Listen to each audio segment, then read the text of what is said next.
Very good afternoon to all of you. My name is Václav Brzezina.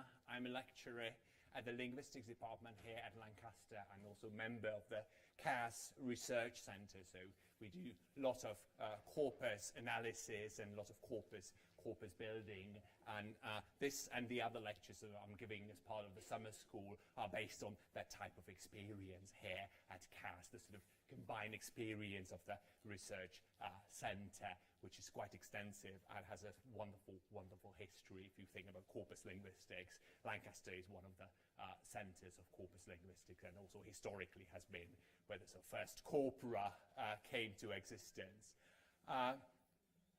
I'm really excited to see so many of you here on a beautiful Monday afternoon in a lecture on statistics, on some numbers. I promise there won't be too many, but also some basic principles of linguistic data analysis, which is actually even more important than the equations and the number crunching. So I'll try to convince you that actually all you need to understand are the general principles of data analysis that can be applied in so many different ways. And that's the sort of really important fundamental starting point for any statistical analysis. So this lecture will be about those things, the basic principles of statistical thinking in corpus linguistics.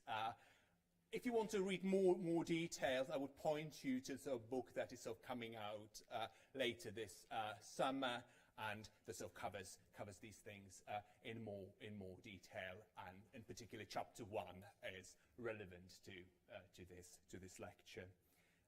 I'll also point you to some of the online materials that are available for free, so you can actually get more information should you require that, and if you want to do a bit more stats beyond this lecture as well.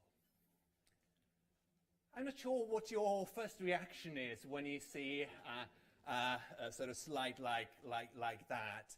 Some people cringe, some people start solving the equation. So, you know, no matter which group you belong to, and or whether you are somewhere in the middle. I think, as I stressed, statistics is not about number crunching. Statistics is not primarily about equations, although equations are very important and part of the toolbox.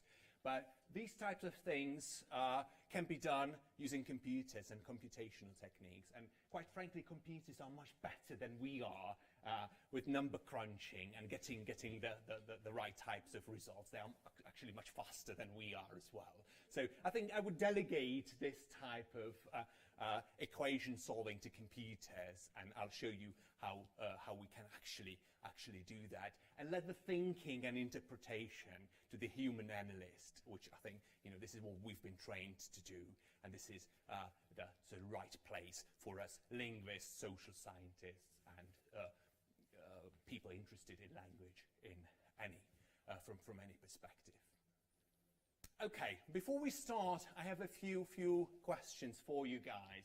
If you could turn to the person sitting next to you or people around you, say hi if you haven't said hi already. And if you can just share your experience briefly in a minute or two, your experience with statistics. So what is your personal experience with statistics, if any? And think about the place of statistics and any areas that are difficult.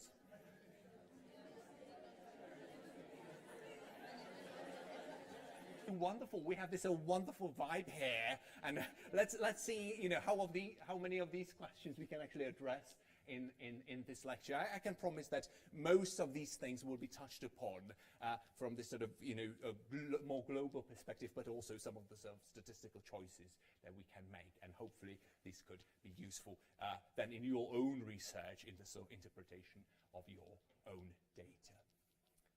So, well, the basic question is, you know, what is the place of statistics when we think about it?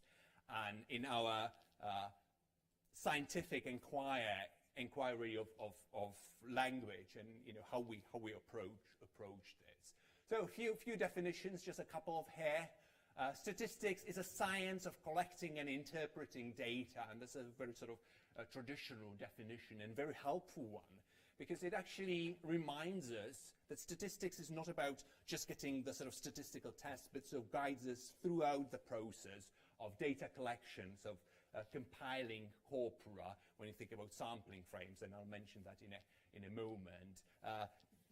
Through the statistical testing, p-values and all that, and estimation of effect sizes, until the last point where we sort of bring everything together and interpret the data. My sort of very informal definition is something that, like, statistics is a discipline which helps us make sense of quantitative data. So whenever we have numbers, we need to handle them in some way. So if you have numbers, you are looking at the numbers and you can make sense of the numbers. Well, this is the right type of lecture for you, and statistics can offer some useful tools for you. Okay, let's think about statistics as a sort of scientific discipline and corpus linguistics as a scientific discipline, because this is where we are sort of trying to position the quantitative empirical analysis of language data, right, within the realm of social science. We want to learn something interesting about language and society, right? So here are a few real quotes from published work.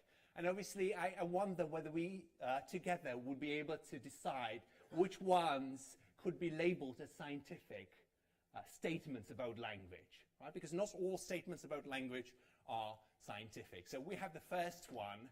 Women's speech seems in general to contain more instances of well, you know, kinda, and so forth. Does it sound scientific to you?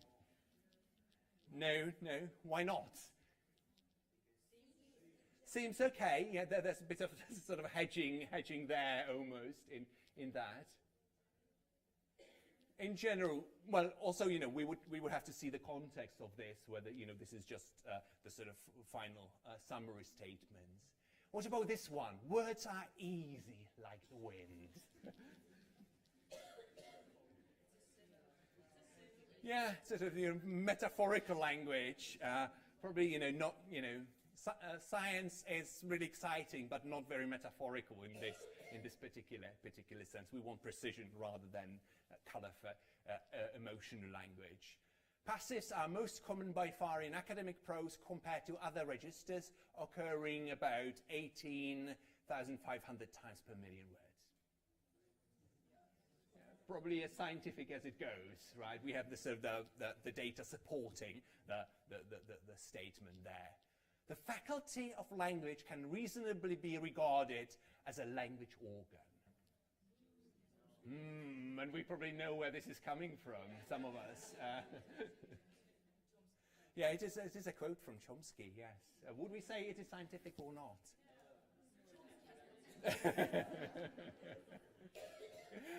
Okay, and the final one. Our results show that there were significant changes in at least one formant, and we are talking about phonology, so formant is a sort of way we analyze spoken language, for 10 out of 11 vowel sounds in both formants, for 5 to 11 vowel sounds from the 1950s to the 1980s Christmas broadcasts. We conclude that the Queen no longer speaks the Queen's English of the 50s, right? So these researchers analyzed the Christmas speeches by the Queen and sort of looked at the Queen's English, which no longer is apparently Queen's English, in this old style Queen's English. Scientific? Yeah, this sort of, you know, science that sort of looks and measures something and provides empirical data. So, well, you know, I would say question mark here. People have then explored this hypothesis scientifically. So, in a way, it is a hypothesis that, you know, can be tested scientifically in some way, and indeed people have done that, and we've so agreed on those. And if you just wonder about the sources, these are the sources of the statements. So just to draw some sort of general principles about scientific approach to language. When we think about science, we think data, right? The crucial thing is we need to go out and collect data, and scientific questions are empirical questions, right? We want to test our hypothesis by looking at how language is really used, not what we think about language, unless we are sort of interested in these sort of meta linguistic comments, right? But the sort of real use, and that's the sort of the heart of corpus linguistics. So systematic collection of empirical data in corpus linguistics, we call these corpora. Testing of theories and hypotheses, again, challenging these and so always so trying to be critical and trying to falsify them. And, this is the sort of Popper idea that a scientific statement is a statement that can be in principle falsified. You can never verify it, you can never have the real truth, but we always sort of try to approach the truth through these sort of trial, error, and what we call replication. So we are constantly questioning the evidence, collecting more data, and looking at the same data from different perspectives. And this is what makes science so exciting, right? It's not the sort of the final version of truth. We are always sort of approaching truth, but we never get there. And this is the exciting thing, because we have very useful statements, and science has proved to be extremely useful in our daily lives. But it is an open-ended question in many ways, and this is what makes it really interesting. Okay, so how can statistics help us in this sort of scientific pursuit? So a very few, and just to give you three very simple examples of what we can do, and this is something that you've probably been doing already, and you know from your everyday research practice, but I just want to sort of state this as examples that are sort of becoming progressively more complex.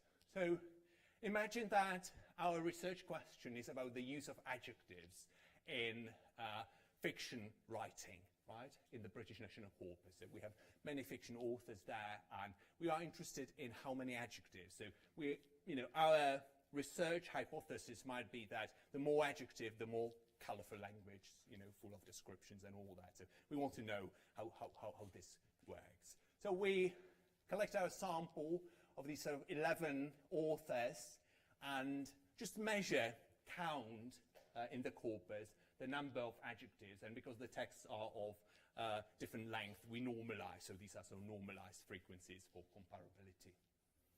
We ordered them here from the smallest frequency, relative frequency, to the largest one here. The question we might be asking is, what is the general tendency in the data, right? Rather than sort of simply listing all the numbers, we can provide one number that will represent the whole set of numbers, right? In this particular case, there are different options that we have. This number that I'm presenting here is called the mean, that you might know as an average, right? So take the average value. In statistics, there are different types of average, and mean is just one of them, right? We take all the values, add them up, and then divide that by the sort of number of cases. So 11 in this case. Or we can, when we have this sort of nicely ordered set of numbers, we can take the number that is sitting right in the middle, right? And say that this is the number that represents the group, right? Like a spokesperson, if you like, for the group. Because it has some very nice properties. It sort of sits right in the middle of the group, and if we have some skewed data, which this is not too skewed, the median would be actually a better representative of the whole group than the mean, right? So again, what we are trying to do is we are trying to generalize, right? Imagine that if I have thousands of numbers, rather than them listing them, I can just provide one generalization that would help us understand what's happening in the data set, right? Okay, another example. So now I'm becoming more and more complex. These examples are sort of adding features. So in addition to adjectives, I might be interested in the number of verbs fiction writers in the British National Corpus use, right? And again, verbs are the sort of dynamic parts of language, right? They sort of do things, whereas adjectives are the sort of descriptive parts, where we sort of talk about the sort of descriptive, flowery language. Okay, so the first row is familiar to you. The second one just adds the relative frequencies of verbs. Right? So we have now sort of 2 rows of numbers. And things are becoming quite complex, and I can have a complex matrix here with a lot of numbers. You know, how would I go about these? Okay, I can provide 2 means or 2 medians, but would that be helpful? Well, I can think about that, you know, what if I want to know the relationship between these 2? So instead of one number, I can draw one line, right? To give you a bit more context here. This is the line of the best fit, or sometimes called the regression line, right? What you can see here is a simple type of data visualization, right, that we call a scatter plot. The scatter plot on the x-axis has all the adjectives, right, that the speaker used, and on the y-axis we have the number of verbs that are used. The circles here in the data cloud are individual writers. Right? So for each individual circle, that is a writer, I can know how many verbs and how many adjectives they used. Right? So it is very simple but powerful way of visualizing the data. So would anyone be able to interpret this graph? What is happening here? The line goes down. This is a downward slope. Absolutely, right? So they are in this sort of inversely proportional relationship, right? And that might make sense to us, right? The more dynamic the writing is, from the stylistic perspective, the less descriptive this is. So there's some kind of a competition going on, right? And obviously there's a competition between other word classes, but this just shows some sort of very basic but strong pattern in the data. Okay, so we are able to generalize, we are able to find a relationship, and the most complex thing that we can do with statistics is build a model, right? In statistics, when you hear model building, we talk about complex equations that capture the relationships in the data, right? So model is an equation in statistics, you know, in very practical terms. But let me give you an example that is sort of more from the area of geography that shows what we mean by models and how models approximate reality, because this is what they are for. So if I have a task and I want to find out what the area of Great Britain is, right? So I just want the main island because, well, we don't know what's going to happen with Northern Ireland now. So let's focus on the main island for now, and let's see how we would be able to approach that. Obviously, you can Google it or find it in Wikipedia. But what if we want some sort of some principled way of finding out, what the area is? Well, there's no equation that we can use for the area of Great Britain. No one invented the equation because it's quite a sort of complex shape when you think about it, with all the islands here and all that, right? So, there's no one equation that we could use. What we can use, however, is a model, simple geometrical model that we would fit. So what we can do is we can try fitting different models, and we know, a rectangular model. It is, nicely covers the main island, but covers large areas of the sea as well. So, in terms of the fit, this is probably not the best model. If you try a circle, that, okay-ish, but yeah, again, covers large areas, also areas of Ireland, the Republic of Ireland, but doesn't cover all the area here. Well, if we fast forward, probably you would agree that the best model for this area would be a sort of a triangle of this sort. It's not perfect. No model is, right? It doesn't cover the area in sort of perfect sense, but it is a good enough approximation of the fuzzy reality that is out there. And this is what we are doing when we are modeling reality in statistics, right? Linguistic reality or any other reality. So let's run some of the measurements. If you remember from your school years, the area of a triangle, there's a simple equation where you take the base and the height over the base, right, and divide this by 2. Right, so I've taken these measurements from Google Maps just to get the right type of measurements, plug this in the equation, and I get this number based on my model. Well, let's go to Wikipedia to find out. Right, it's pretty close, isn't it? Right. Obviously, there's what we call an error, right? Sort of the difference between the reality out there and our statistical approximation, right? The approximation of our statistical model, or the variance or variation that is not explained by the model, all those sort of curves and tiny islands.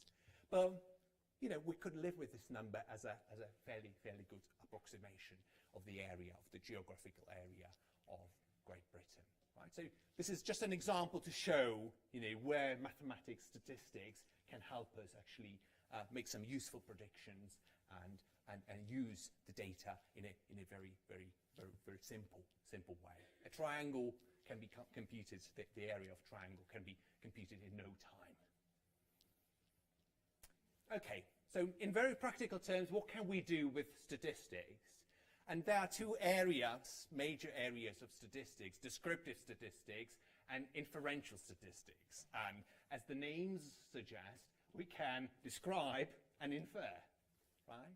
Descriptive statistics is the sort of the first step, perhaps, when we look at the data, look at our sample, and try to see the patterns in the sample. So here are some key terms within descriptive statistics. So we are looking at data sets, dispersions, frequencies, graphs, collocations, perhaps even keywords, just to bring whatever the discussion that we've had in this session.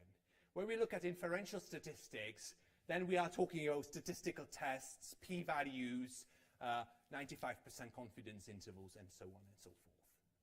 Right? So what we are trying to do in inferential statistics, and I'll mention that in a moment in a more systematic way, is to go beyond the sample and try to infer something about the population, about how language is used out there beyond corpora.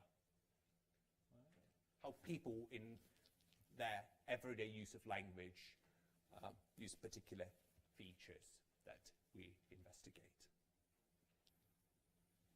So 2 things that we can do: describe and infer. So let's look at some basic statistical terminology, and we won't have time to review all of it, but just a very quick alphabetical list of few statistical terms that you might remember from your previous statistical courses or mathematical courses. But this is, it's not crucial for now to know all of this. This is just a sort of quick review of the basic statistical terminology that is out there, and I'll address the most important ones here as part of this lecture. The good news is that we have this website that has there's a glossary of statistical terminology that you can actually, as applied to corpus linguistics, right? So you can go there, this is corpora.langs.ac UK/stats. And there are sort of many tools and videos, YouTube videos on statistics and the statistical tools, online tools that can actually help you analyze the data. But there's this search functionality where you can type in the word of your choice, and you get a sort of simple definition of what a variable is, or what a data set is, or what a p-value is, and what a statistical test is, and so on. Right? So if you want to check quickly, you can do that. In this lecture, I'll be just addressing those ones that are highlighted here, because they form a nice coherent story, and you can look up the other ones later on. And these are actually sort of the core of the statistical thinking in corpus linguistics as well. So we'll be addressing just those highlighted here. So let's start with data set, because as I said, scientific inquiry starts with data. we need to go out and collect data, or if we are fortunate enough in our corpus linguists, we can use some of the data that some other people compiled, such as the British National Corpus, the Trinity Lancaster corpus, and other corpora that are available that can be used, and we can just add to the body of research based on those wonderful corpora.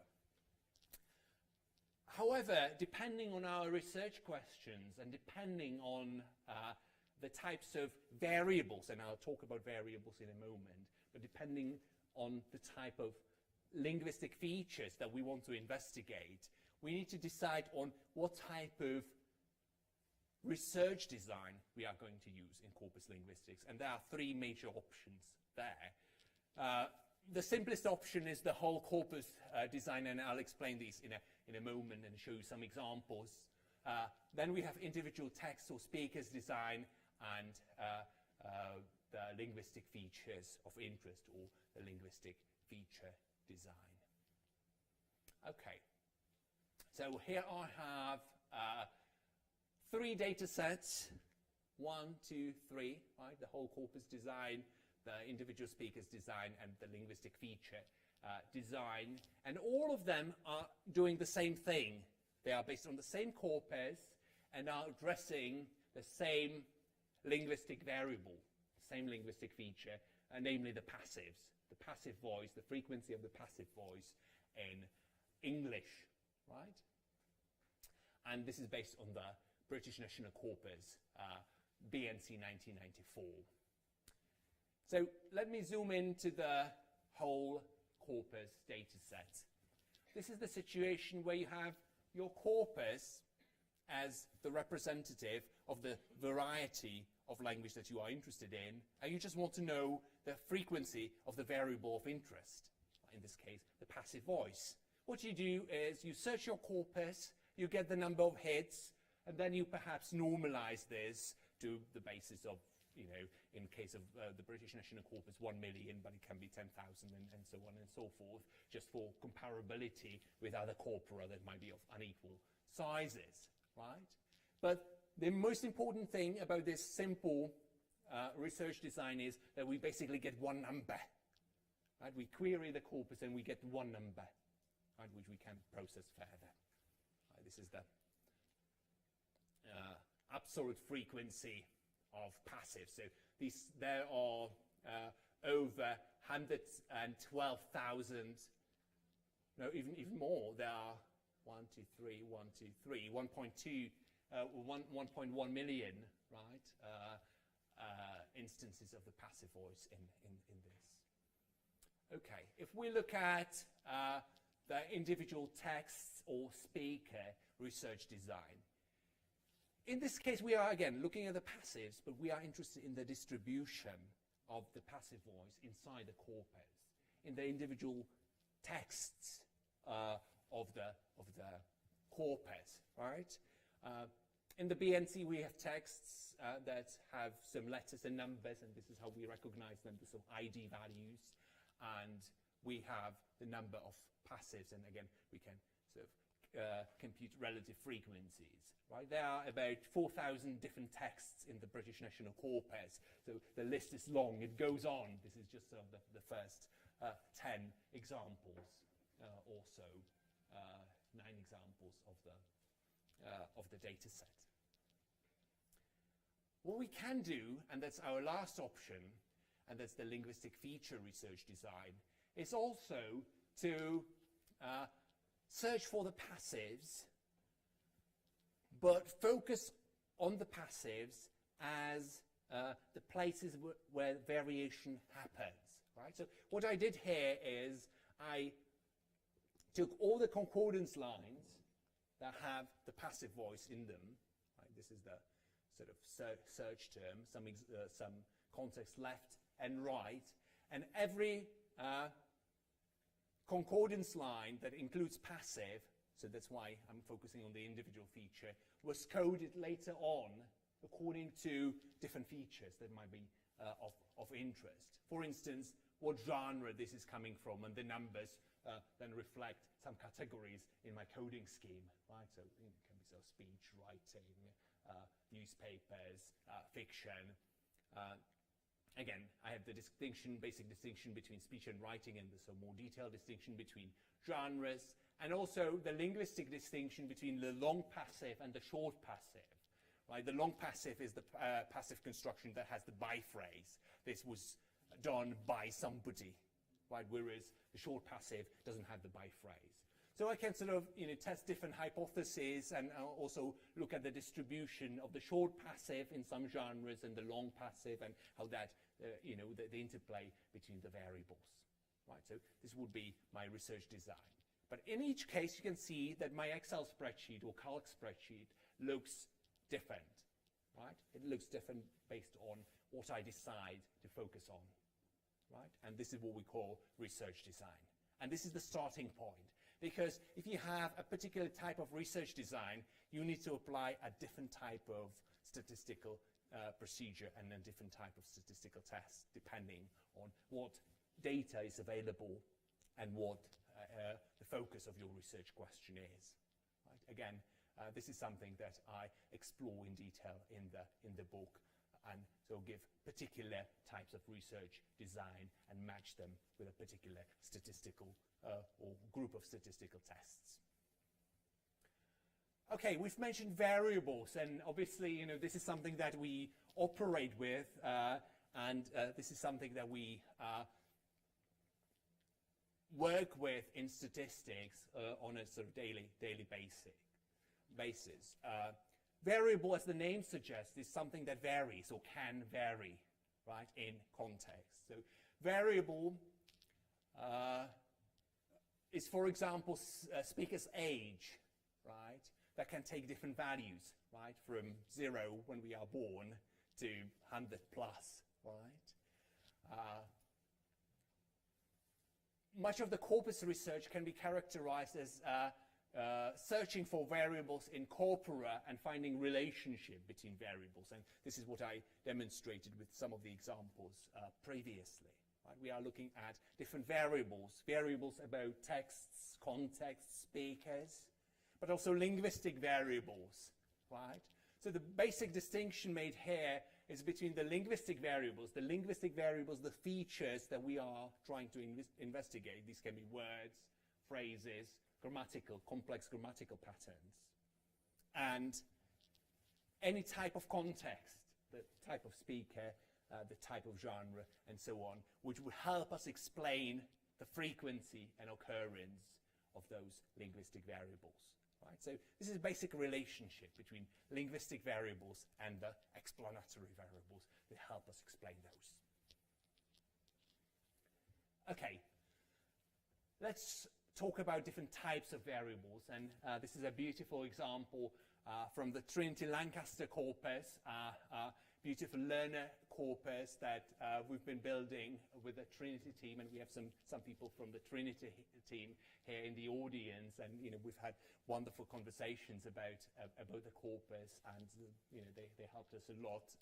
Actually built this corpus, which soon be publicly available. Here's a data set based on this corpus, and again, just the first few lines of that. We have individual speakers, L2 speakers of English in the corpus, and we note down certain speaker characteristics, such as their proficiency, whether these are sort of B1 level students, so pre-intermediate, intermediate, or advanced in this sense. We know their gender, and we know many other things, but here we just, for illustration, capture gender and proficiency. Right? What we can do is also we can search the corpus and get the linguistic variables. So we have the linguistic variables here, the first person pronoun I, you, and all personal pronouns together, again, their relative frequencies. And here we have our explanatory variables. And this is sort of a starting point of any research, right? You get the data out of the corpus, store them in a table, like a spreadsheet table, and then you look at the relationship between them using some statistical techniques. In terms of some terminology, gender would be something that we call a nominal variable, right? It is a label. In this particular case, I'm using 0 as male and 1 as female, but it can be the other way around, right? There's no inherent order in nominal variables, right? These are just labels, and I can, make up any labels. It can be M and F. It can be, whatever I choose to. I just want to remember that this is a male speaker, and I want to remember that this is a female speaker. So that's a type of nominal variable. Proficiency here, and again, I'm using numbers to code proficiency here from 1, which is pre-intermediate B1 level, to B2 and C1, C2 levels, if you know the common European framework, from the sort of the pre-intermediate, intermediates to advanced level of English proficiency.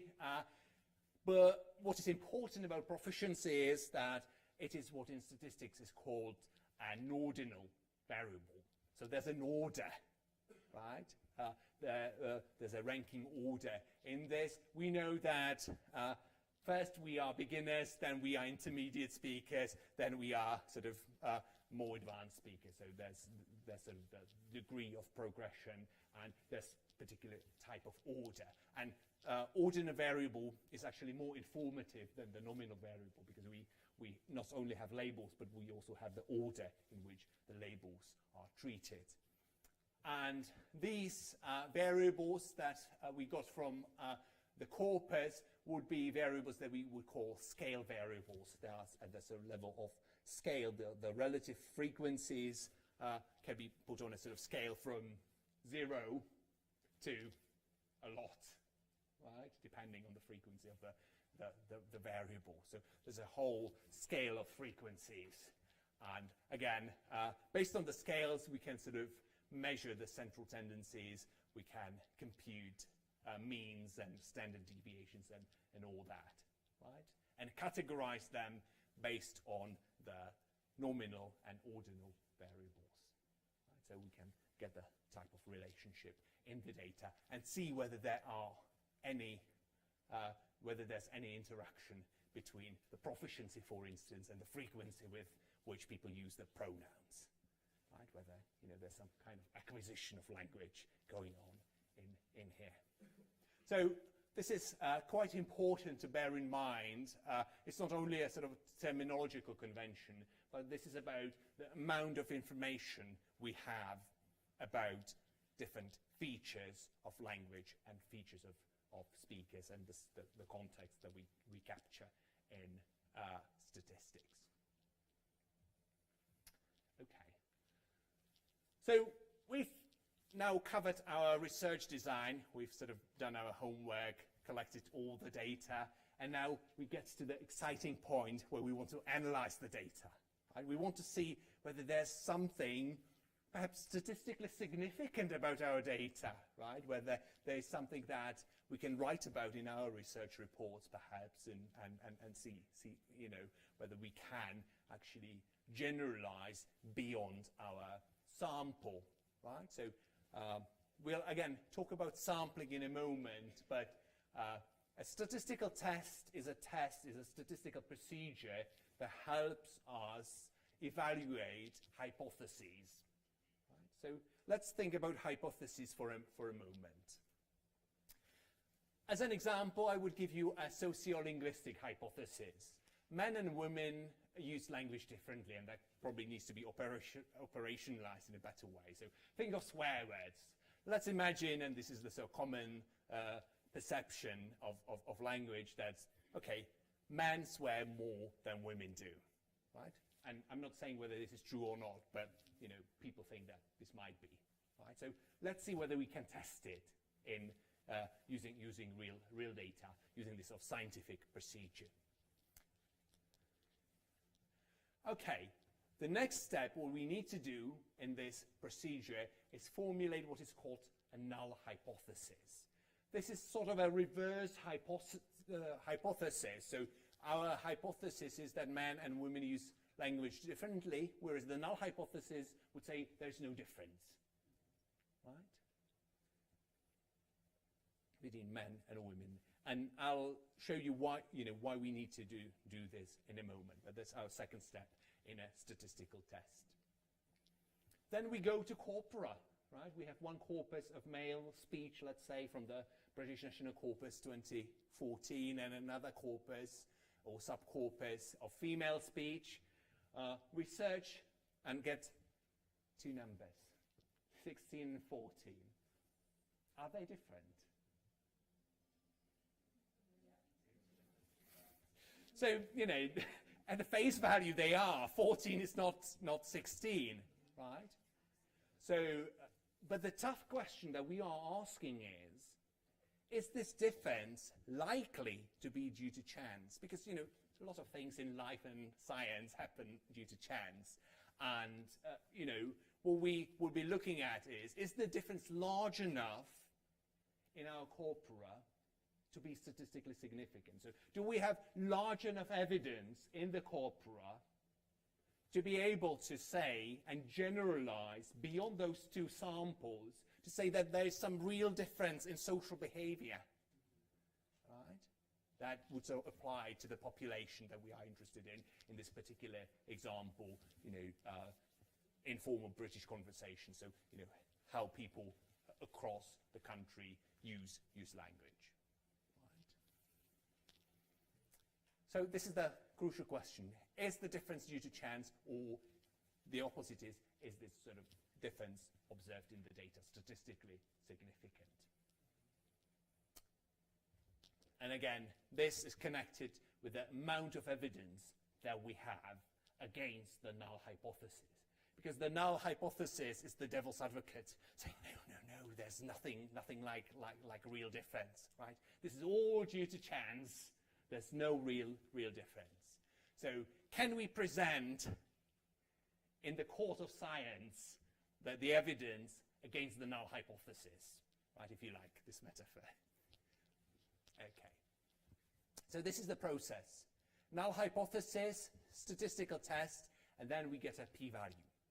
So what we are doing is, and now we need to apply a statistical tool that would compute the statistical test. So in this case, I'm using this as a placeholder for a particular statistical test. And depending on the research design, we would use something like a t-test, right, or ANOVA, or depending on what we want to do, or logistic regression, if we were in the realm of individual feature design.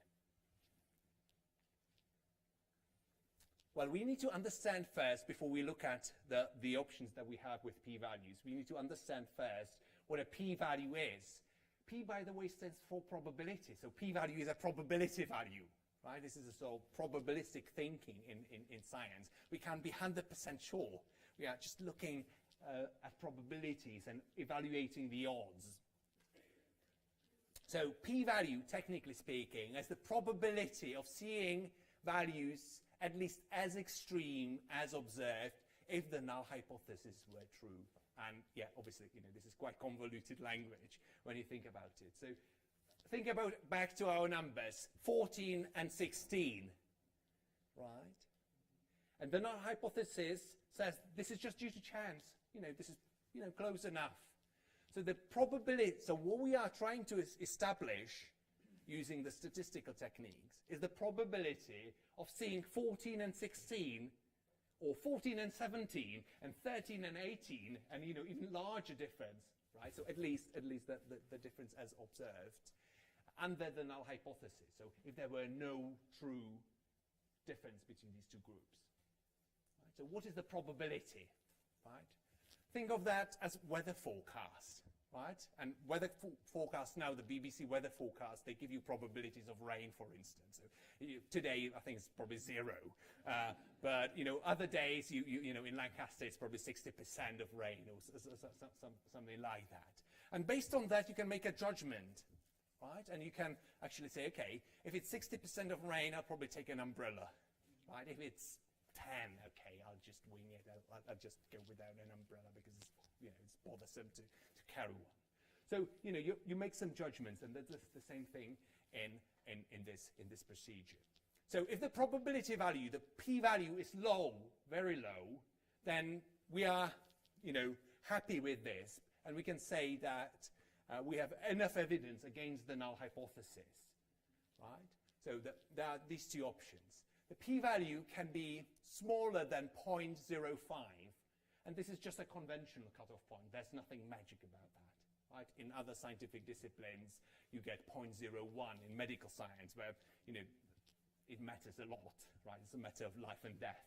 Then you probably want to have, very small p-values. In social science, we can be probably more generous with our conclusions, right? If someone replicates that and get a different result, well, you might need to rewrite the textbook, but no one dies in the process. When we have these two options, this is the favorable option from many people's perspective. That's a low p-value. P-value smaller than 5%. Right? We reject the null hypothesis that says there's no difference, there's nothing interesting going on. But we can say, oh yes, we have evidence against it, so we can reject the null hypothesis. At this point, we celebrate open the bottles of champagne and publish articles, right? This is the situation. And obviously, in the other case, where the p-value is larger than 0.05, all we can conclude is that we don't have enough evidence. Right? So perhaps if we collect more data, we will be able to reject the null hypothesis. Right? We never accept the null hypothesis. And this is very, very important to remember. Right? Because the p-values depend on two things. One is the size of the corpus, or rather, number of cases that we have in the corpus for our research. Again, depending how we measure that in our research design. And the other thing is the effect size, the difference between 14 and 16, right? If it were 14 and 22, maybe it would be significant with the same amount of data. Right? So these are sort of the two main things that are at play when we get sort of p-value: effect size and sample size.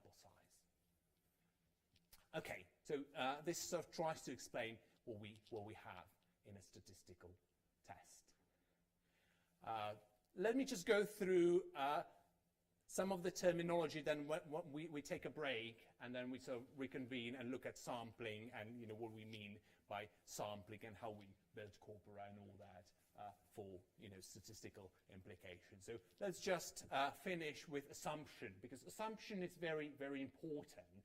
Obviously, this is something we assume prior carrying out a statistical test, right? And one of the sort of typical problems with lots of students is that they never check the assumptions. They just, produce the p-values and are happy and, write research reports or essays and so on. But every statistical test has a set of assumptions, sort of statements about the nature of the data that we have to guarantee in order for the test to be valid. Right? So, assumption of a statistical test are conditions that should be met for the test to produce valid results. And again, different tests have different statistical assumptions. One of the statistical assumptions that is probably fairly universal, present in most statistical tests, be it the t-test, be it the chi-square test, be it the log likelihood test, the sort of g-square test, any linear modeling and so on and so forth, is the independence of observations. Right? We want our observations that we include in our statistical testing procedure to be independent of each other. Otherwise, we are cheating, right? It's like, think of a testing situation, right? A teacher wants the students to arrive at the answers independently. If they, help each other, there wouldn't be a sort of fair and valid testing procedure, right? The same thing applies in statistics, right?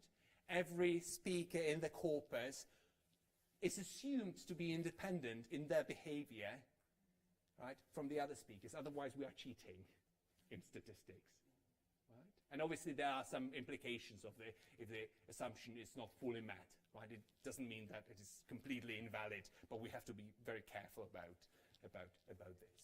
So just an ice cream metaphor before we take a break. No suggestions implied. Imagine that I want to test whether more men or more women like ice cream, right? In this nice warm weather. I can design a very simple survey and have a random sample and ask people this sort of simple question. We can do or could do it even here.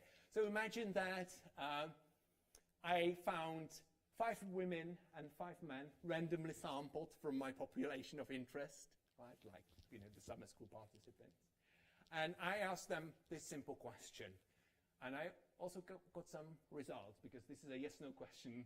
This is a sort of easy case, right? So what you can see here is that in my sample, more men like ice cream than women, and I'm not sure whether that reflects the population or not. But this is just a sort of a fictitious example. Okay. One of the problems here is that my sample is fairly small, right? Only 10 informants here, right? 10 people that I ask. So if I run the statistical test in this particular case, because this is a nominal variable, I would run something like a chi-squared test or the log likelihood test, right? Where I would be able to get a p-value from. The p-value of this test would be statistically non-significant, right? We can observe the difference. We might, guess that there might be a difference, but we don't have large enough sample, right? Well, and I want to sort of show you how we have to be careful about the assumption of independence of observations, and then in corpus linguistics we frequently forget about that and use tests that are not appropriate and that violate this assumption hugely. So what I'm now going to do is I will take this example ad absurdum, so create a sort of a very, well, hopefully you will agree, an absurd situation.